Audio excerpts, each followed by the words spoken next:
Hey brother, this is day 39 of 40 Days of Light. I've had a lot of funerals lately, and that's not a morbid thought. What comes to my mind is that people remember things that were probably insignificant to the people who actually lived them. Little words, long-term habits, acts of generosity, the way they lived their lives and gave themselves away. People remember those things. Nobody usually comes up at a funeral and says, I remember a lesson, and here are the 3 points of that lesson that he or she taught me. No, they just remember the character of the person. And what they remember most of all to one who's a child of God is that they remember their faith. Not only their professed faith, not only their theological assertions, but they remember the way they lived in the hard parts of their life. And this is what we come to when we come to Hebrews chapter 11. We come to this great hall of fame of faith. And the entry point of faith in God is to know that he exists and that he's the rewarder of those who seek him. And that reward may not always come in our timing. It might not even come in our lifetime, but God rewards the trust you put in him. Well, the chapter goes on to talk about the great heroes of the faith and the great things that they did, like Noah and Abraham and Sarah and Moses, Samson, Gideon, Samuel, all these wonderful stories about how God did miracles through these people.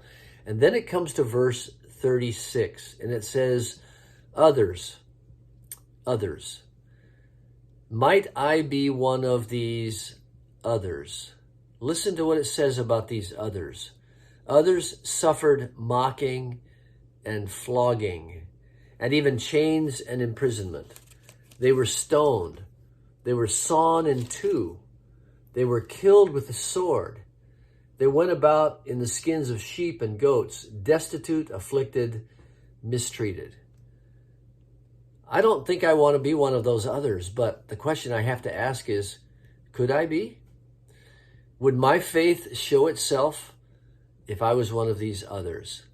Well, here's the epitaph. Here's the eulogy that God himself writes of those who are faithful in hard times, when the political or personal or health threats finally cascade down upon them, but they are true to whom they believe.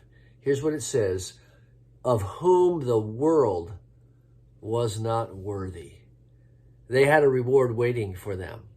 As we come near to the end of this seeking of light, that's the challenge that we all have to face. What if we lose our political battles? What if we lose our tax advantages? What if they come and take our property? What if they denounce our name? What if they vilify us in the press? What if they do things to us that they have no right to do, that are unconstitutional?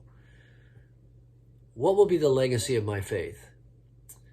Well, God has promised, and this cloud of witnesses bears testimony to the fact that when you walk with him, even if you lose what you never imagined you could lose, when you believe that he exists, and he's the rewarder of you who have sought him out, then you will walk as one of whom the world was not worthy.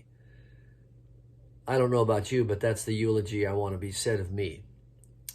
Today, maybe it's not here, but let's set ourselves to be ready to walk in that kind of faith. God bless you.